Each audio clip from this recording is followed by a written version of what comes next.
আমার বন্ধুগণ, মুসলমান ভাইরা, গভীর মনোযোগ।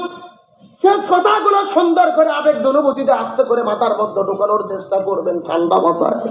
এই কথা শোনার পর ইব্রাহিম আলাইহিস সালাম আপনার বাদলগুলো খুলে দেওয়ার পরে উপর দিক থেকে যখন ছুরি চালানো শুরু করলেন, ছুরি কাটে না, তারপরে জোরে ছুরি চালায়, তাও ছুরি কাটে না।